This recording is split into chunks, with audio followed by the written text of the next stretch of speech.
हर हर महादेव, जय माँ बाला सुंदरी। आज की वीडियो में बात करते हैं अग्निवास के बारे में। अब ये अग्निवास क्या है? अग्निवास जब हम हवन करते हैं, घर पर करें, ऑफिस में करें, या दुकान में करें, या मंदिर में करें, तो हमें अग्निवास देखने की आवश्यकता होती है कि अग्नि का वास कहाँ पर है। पृथ्वी पर है, स्वर्ग में है, या पाताल में है। क्योंकि जब हम हवन करते हैं तो अग्नि का वास पृथ्वी पर होना चाहिए। अब वो कैसे पता करें कि अग्नि का वास पृथ्वी पर इस वक्त पर है? उसके लिए हमें कुछ चीज़ों की जरूरत पड़ेगी। सबसे पहले तो जरूरत पड़ती है तिथि की। एग्जाम्पल के तौर पर हम ले लेते हैं तिथि द्वादशी। दूसरा हमारे को किस चीज की जरूरत पड़ती है? वार की। एग्जाम्पल के तौर पर वार ले लेते हैं सोमवार।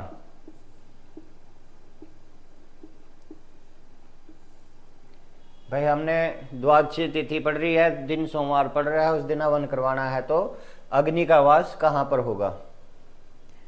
अब इसका सूत्र क्या है? सूत्र है तिथि प्लस वार प्लस 1 और इसके भाग 4। ये अग्निवास का सूत्र है, अग्निवास देखने का। अब तिथि हमने कितनी ली है? द्वादशी। दिन कौन सा लिया है? सोमवार। सोमवार गिनती में कितना आएगा? दूसरा दिन। रविवार से स्टार्ट करते हैं, सोमवार दूसरा दिन आता है। प्लस में 1 भाग में 4। 12 2 14 और 1 15 4। अब इसको 4 से भाग करना है।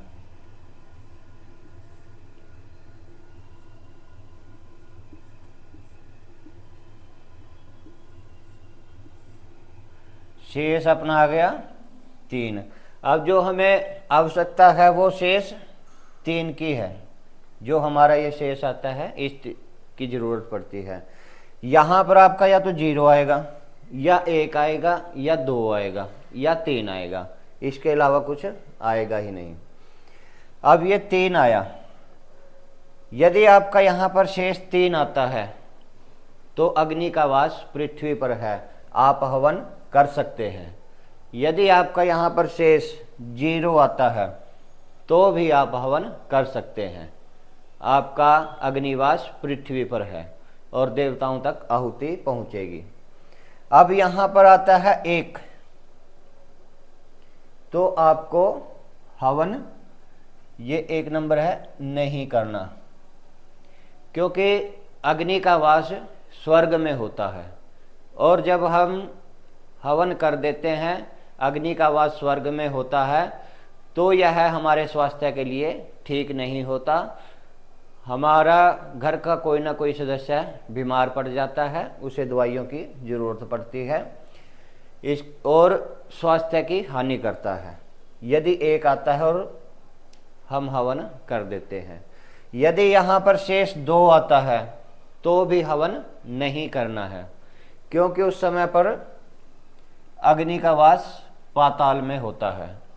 जब अग्नि पाताल में रहेगी तब भी हमें हवन नहीं करना है, क्योंकि अग्नि देवता पाताल में रहेंगे, देवताओं तक सामग्री नहीं पहुंचेगी और नेगेटिविटी हमारी बढ़ेगी और हमारे धन का नुकसान होगा। गलत कामों में धन लगेगा, धन कहीं ना कहीं फंस जाएगा, या फिर बीमारी पर धन लगेगा। तो यदि यहाँ पर शेष 2 आता है तो हवन नहीं करना है। अब आइए देखते हैं कि यही हवन यदि हमें कृष्ण पक्ष में करना हो तब इसका क्या नियम रहेगा। यदि हमने कृष्ण पक्ष में करना है, तिथि वार प्लस में पूर्णिमा के जो शुक्ल पक्ष के 15 दिन प्लस 1। कृष्ण पक्ष में करने के लिए ये सूत्र रहेगा, प्लस में 15 और प्लस में 1। 15 ये कहाँ से आया? जो तिथियां रहती हैं शुक्ल पक्ष की 15, वो ये तिथियां इसमें ऐड हो जाती हैं। अब इसका टोटल करते हैं, 15 और 15 30 बटे में आया 4। अब 4 को 30 से भाग करेंगे,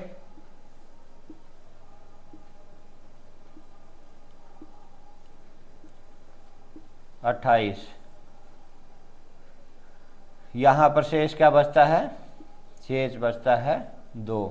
यानी कि कृष्ण पक्ष की द्वादशी को आप हवन नहीं करवा सकते। क्यों नहीं करवा सकते? क्योंकि 2 नंबर पे पाताल में अग्नि का वास होगा और आपके धन की हानि होगी, तो इस हवन का कोई फायदा नहीं होगा। आज के जो पंडित जी हैं एडवांस हो गए हैं, यजमान भी एडवांस हो चुके हैं।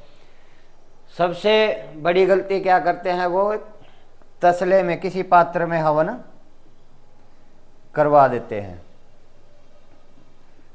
काम हो गया जी। ये हवन करवाने की सबसे बड़ी गलती है। किसी भी तसले में, प्रांत में या किसी पात्र में हवन नहीं कराना चाहिए, ये भी गलत है। इससे आपकी धन की हानि होगी, आपके स्वास्थ्य पर इसका असर पड़ेगा और जिस कार्य के लिए आप हवन कर रहे हैं वो भी सक्सेस नहीं हो पाएगा। तो किसी पात्र में आपको हवन नहीं करना है। हवन करने के लिए आपके घर में खुली जगह है, प्रॉपर जगह है, तो आप हवन कुंड बनवाएं, पंडित जी बना देते हैं।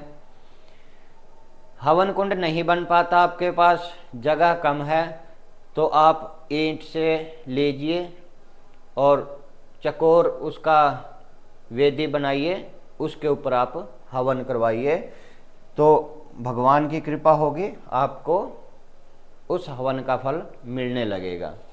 किसी भी पात्र में करवाया गया हवन मान्य नहीं होता, क्योंकि हमें देवताओं को भोजन देना है, देवताओं तक सामग्री पहुंचानी है, तो उनके बैठने का स्थान और उनके आने का स्थान शुद्ध और पवित्र होना चाहिए। आशा करता हूं आपको ये समझ में आया होगा और हवन करवाते समय आप भी इन चीज़ों का ध्यान रख सकते हैं। हर हर महादेव। जय मां बाला सुंदरी।